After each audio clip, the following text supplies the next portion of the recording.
आदाब। आइए फिर आप लोगों का खैर मकदम है। इससे पहले भी हमारा प्रोग्राम खास मुलाकात आप देख चुके हैं द पोएट्री जंक्शन पे, और आज फिर हम एक अहम शख्सियत के साथ यहाँ मौजूद हैं। इससे पहले आपने ताहिर फराज साहब, महेंद्र अशक साहब, डॉक्टर नवाज देवबंदी साहब और तमाम उर्दू और हिंदी के बड़े शोरा को सुना, उनसे गुफ्तगू सुनी, हमारी खास बातचीत सुनी। आइए इसी कड़ी में आज हम मुलाकात करते हैं एक ऐसी शख्सियत से जो बहुत मकबूल शख्सियत है, जिसने अंबाला से अपना सफर शुरू किया, जिनके चिराग इल्म से लेकर फिल्म तक जल रहे हैं। मेरी मुराद है जनाब दिलीप ताहिर साहब। आज हम उनसे कुछ दिलचस्प बातें करेंगे, कुछ उनसे सवालात करेंगे। मैं आपका बहुत बहुत द पोएट्री जंक्शन पर खैर मकदम करता हूँ। आदाब, नमस्कार, सलाम दोस्तों को। मैं नाचीज़ आज इस अंजमन में आपकी खिदमत में पेश हुआ हूँ। ये मेरी खुशकिस्मती है। मोहतरमा वीना सूरी जी, जिनसे मैं पढ़ा भी हूँ और मैं उनकी बहुत इज्जत करता हूँ, और बहुत अच्छी बात है कि आज बरसों के बाद उनसे भी मुलाकात हो गई और बहुत अच्छा लग रहा है मुझे इस छोटी सी महफिल में।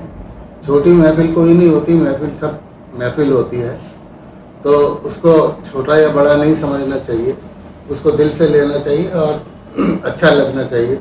मैं सभी दोस्तों के लिए जो कुछ थोड़ा बहुत मुझे आता है वो मैं आपको सुनाऊंगा भी, और बाकी अच्छे शोरा इकराम भी यहाँ पर बैठे हैं और बहुत अच्छी महफिल है।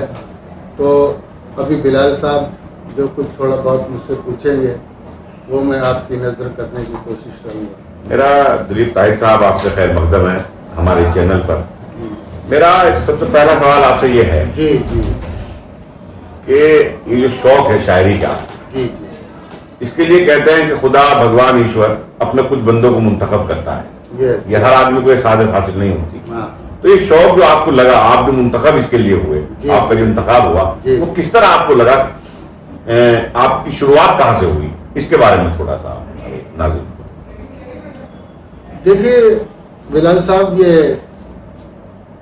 ये शौक नहीं, ये जुनून है। उम्र तिफली से ही मुझे उर्दू ज़बान से बहुत लगाव था, और मेरे वालिद साहब मरहूम श्री हरिकिशन शर्मा जी, वो उर्दू में ही कहते थे और वह खुद भी शायर थे। तो उनसे भी मैं मुतासिर हुआ, तो अंदर जरासीम तो आ ही जाते हैं। और मेरी वालिदा जो थी वो कीर्तन में जाके गाया करती थी, तो वो अभिमन्यु के रूप में मुझे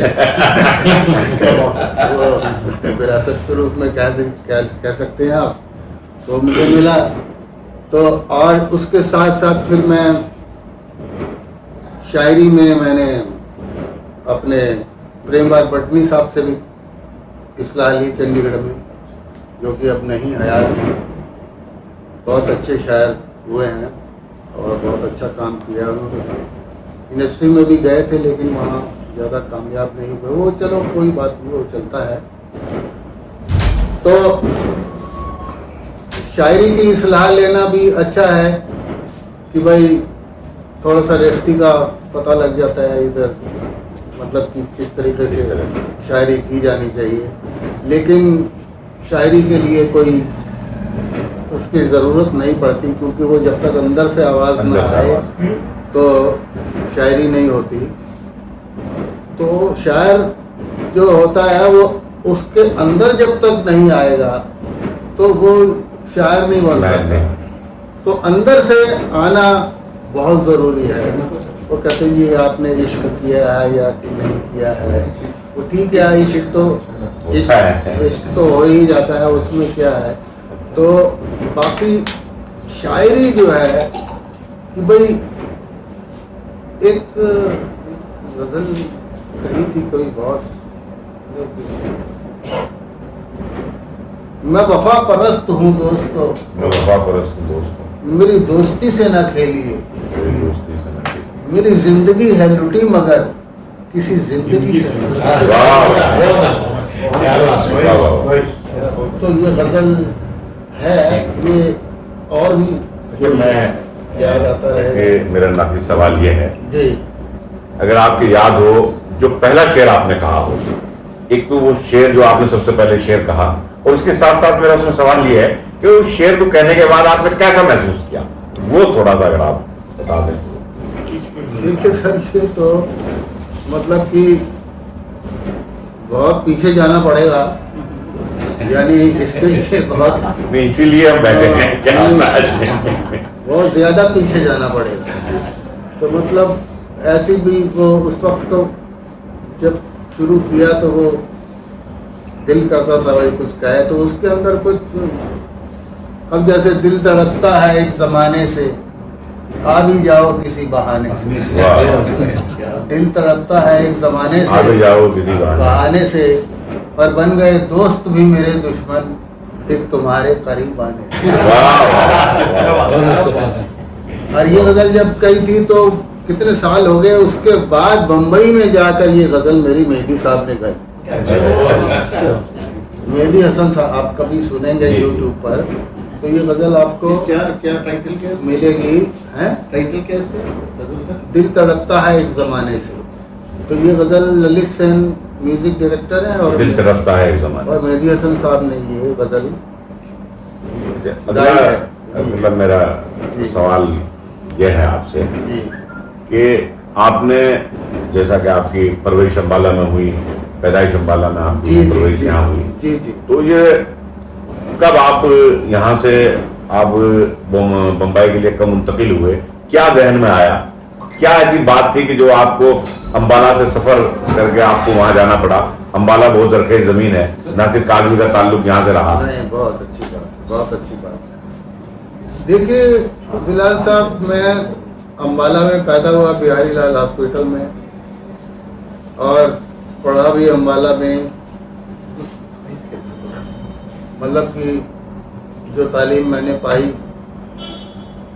और जो तालीम में मैंने सीखा है कि भाई देखो, एक संस्कृत में लाइन आती है कि नमन्ति वृक्षाणि फलानि उद्भवन्ति। नमन्ति वृक्षाणि फलानि उद्भवन्ति, यानी जब भी दरख्त पर फल फूल आ जाते हैं तो उसकी डालियां झुक जाती हैं। तो कोई भी आदमी अहम से आगे नहीं आ सकता, उसको सरखम रहना ही पड़ेगा। एक जर्रा फलक से कहता है जो है सरखम वो बहुत ऊंचा है। जानते जानते ही जानोगे कौन झूठा है कौन सच्चा है। तो जिंदगी की तलाश है तुमको, आपने मर के कभी देखा है? तो ये धीरे धीरे बीच में से निकलता रहेगा। आप पूछ रहे हैं सवाल, बाकी मेरी इतनी तौफीक नहीं कि मैं आपको सही जवाब दे सकूं। बाकी जो भी होता है वो देता है, बस ऊपर वाला देता है, खुदादाद चीज होती है। तो एक कुछ मिसरे मुझे याद आ रहे हैं कि मरीज हूं मैं प्यार का, मरीज हूं मैं प्यार का, मेरे हक में जो दुआ हो तो दवा हो जाए। मरीज हूं मैं प्यार का, मेरे हक में जो दुआ हो तो दवा हो जाए। वो जो पत्तों को हवा देता है, वो जो गूंगों को सदा देता है, वो जो भूखों को ग़िज़ा देता है, वो जो जीने की अदा देता है। कर्ज सदियों का इसी युग में अदा हो जाए, कर्ज सदियों का इसी युग में अदा हो जाए, और आदमी खुद को समझ ले तो खुदा।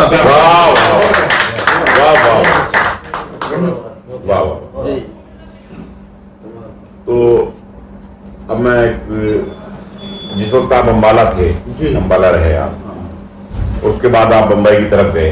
जी जी। एक सवाल मेरा थोड़ा आपसे अलग हटकर है जो मैं आपसे पूछना चाहता हूँ। फसाना मत। नहीं फंसाने वाला सवाल नहीं है। ना हमारा इस तरह का एंट्री होता। हाँ,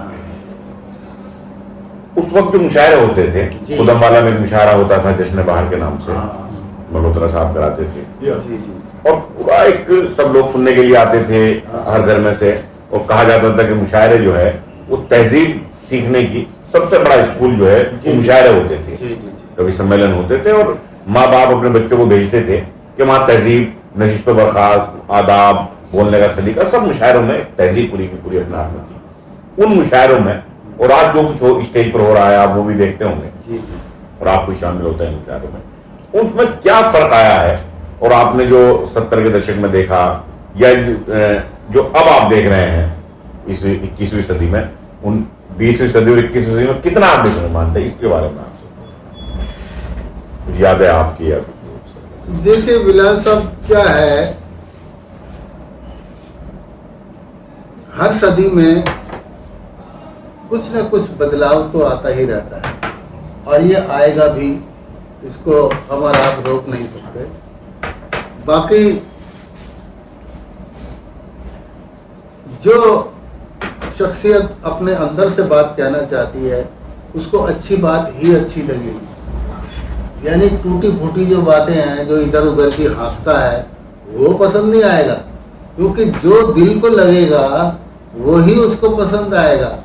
देखिए उर्दू ज़ुबान जो है वो बहुत ही मीठी ज़ुबान है, ये उर्दू ज़ुबान है, ये उर्दू ज़ुबान है, ये उर्दू ज़ुबान है, ये उर्दू ज़ुबान है, ये तेरी भी माँ है, ये मेरी भी माँ है।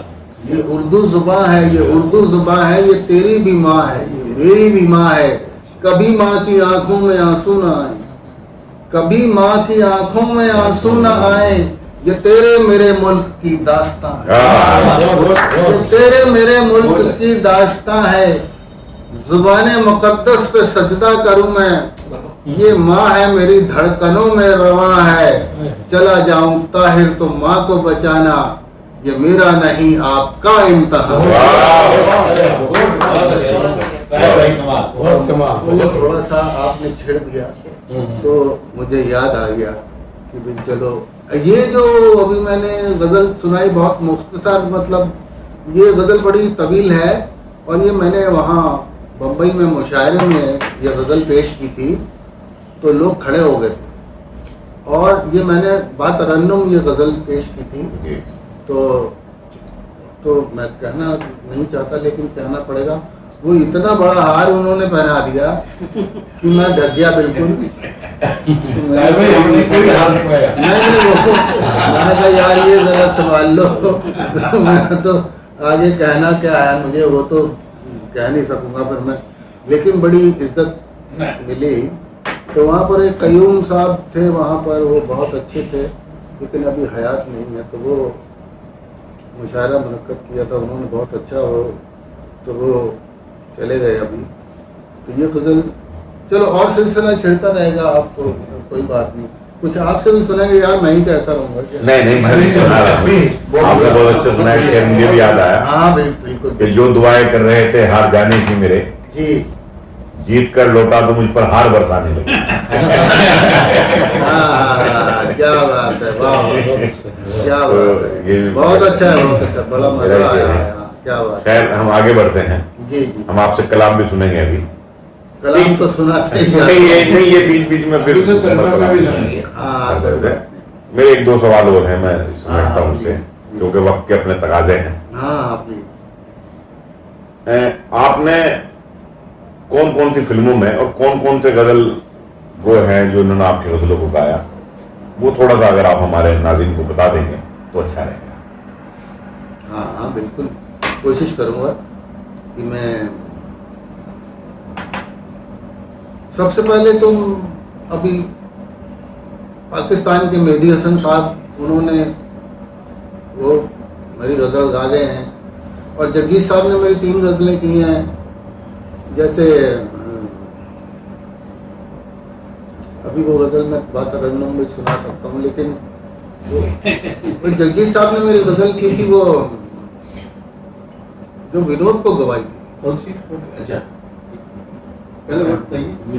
दस्तूर इबादत का दुनिया से निराला हो, दस्तूर इबादत का दुनिया से निराला हो, एक हाथ में माला हो, एक हाथ में प्याला। वाह वाह वाह वाह वाह वाह, आला वाह। बड़े मशहूर गजल है ये।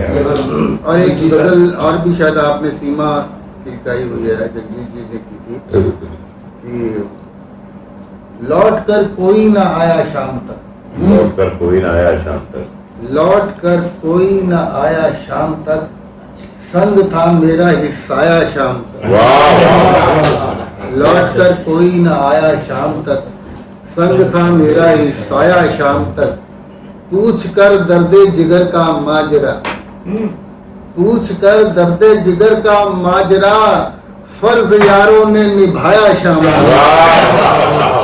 पूछ कर दर्दे जिगर का माजरा, फर्ज यारों ने निभाया शाम तक, और ओढ़ कर चादर मुकद्दर भी मेरा, ओढ़ कर चादर मुकद्दर भी मेरा, साथ मेरे मुस्कुराया शाम, साथ मेरे मुस्कुराया शाम तक, लौट कर कोई न आया शाम। क्या गजल के और भी शेर हैं, वो उसमें भी सुन सकते हैं, कोई बात नहीं।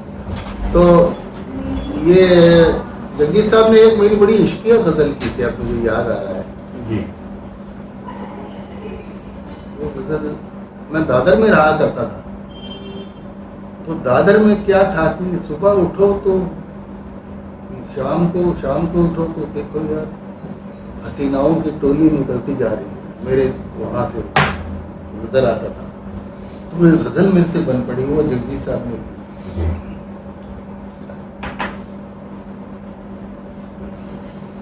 बेकरारी है तबीयत का मचलना तौबा, बेकरारी है तबीयत, बेकरारी है तबीयत का मचलना तौबा, और शाम के वक्त हसीनों का निकलना तौबा, शाम के वक्त, शाम के वक्त हसीनों का निकलना तौबा, एक से एक हसीन शक्ल नजर आए, एक से एक हसीन शक्ल नजर आए हैं, मोम तो मोम है पत्थर का पिघलना तो। ये गजल भी जगजीत साहब ने की थी, वो 1980 की बात है शायद। तो उसका नाम भी शायद ब्राइटेस्ट टैलेंट था, उसका एल्बम का नाम। तो फिल्म में भी गजल की फिल्म, ये फिल्म में भी दी है गजलें वजल, फिल्म में गाने दिए हैं। जब फिल्म में यार मेरी पहली फिल्म का गाना बड़ा हिट हुआ है, कौन सा? वो शायद आपको आता होगा, वो साथी तेरे नाम एक दिन जीवन कर जाए, ये शायद आपने सुना होगा। अरे कौन सी फिल्म का नाम? उस्तादी उस्ताद से, उस्तादी उस्ताद से मिथुन चक्रवर्ती, विनोद मेहरा और रंजीता, ये लॉस्ट एंड फाउंड स्टोरी थी। तो इसमें ये गाने प्रेमी हैं किसी से डर नहीं सकते, जो प्यार करते हैं कभी वो मर नहीं सकते। ताहिर साहब, आखिरी सवाल ये है, उसके बाद हमें गजल सुनेंगे, फिर अलग से प्रोग्राम होगा। हाँ प्लीज। मेरा आखिरी सवाल ये है कि आपने अम्बाला से सफर शुरू किया, जी जी, उसके बाद आप फिल्मों में गए, आपकी तमाम मेहंदी हसन साहब, जगजीत सिंह जी और तमाम बड़े जितने गजल गाने वाले सबने आपकी गजलें गाई, बड़ी फिल्मों में आपके गीत आए। इतना सफर तय करने के बाद, उम्र के इस दाहिने में पहुंचने के बाद, आप अपने तजर्बे को मद्देनजर रखते हुए जो हमारे नाजरीन हैं, जो आपको सुन रहे हैं, देख रहे हैं, उन्हें क्या पैगाम देना चाहते हैं? एक पैगाम चंद लाइनों में आप उन्हें देते हैं तो। मैं तमाम अपने दोस्त अहबाब को नाचीज यही कहना चाहता हूँ कि ज़िंदगी में हौसला पस्ती मत करना, हौसला रखना, हिम्मत रखना, मेहनत से काम करना, तो उसका फल ज़रूर मिलता है। और एक शेर आपकी नज़र करता हूँ कि हर शख्स लाजवाब है अपने मकाम पर, हर शख्स लाजवाब है अपने मकाम पर, हर शख्स लाजवाब है अपने मकाम पर, और जर्रा भी आफताब है अपने मकाम पर। अगर अल्लाह ताला ने किसी को बनाया है तो ये उसकी मसलहत है कि वो क्यों बनाया है उसको, उसमें कुछ तो होगा, कुछ तो दिया होगा उसको, और वो जो उसको दिया है वो अगर उसको ना संभाले तो फिर क्या कह सकते हैं? मेहनत करना बहुत जरूरी है जी। बहुत बहुत शुक्रिया आपका, जय कृष्ण। बहुत बहुत शुक्रिया। तो नाज़रीन, आज हमारे साथ थी अदब की एक बहुत अजीम शख्सियत, अहम शख्सियत, जिन्होंने बहुत लंबे वक्त से जो गज़ल की जुल्फ को संवारने का काम कर रहे हैं। उनसे हमने बहुत दिलचस्प बातें की, आपने उनके अशार भी सुने, उनकी गज़लें सुनी। मुझे उम्मीद है कि आपको ये गुफ्तगू जो हमारी ख़ास गुफ्तगू के नाम से है पसंद आएगी। अगली बार फिर आपसे मुलाकात होगी एक और अहम शख्सियत के साथ। मैं अमीर ग़ज़लबाज़ के इस शेर के साथ, जो सरफिरी हवा थी संभलना पड़ा मुझे, वो सरफिरी हवा थी संभलना पड़ा मुझे, मैं आखिरी चिराग था जलना पड़ा मुझे। इस शेर के साथ फिर आपसे मुलाकात होगी। विदा लेता हूँ, बहुत बहुत शुक्रिया।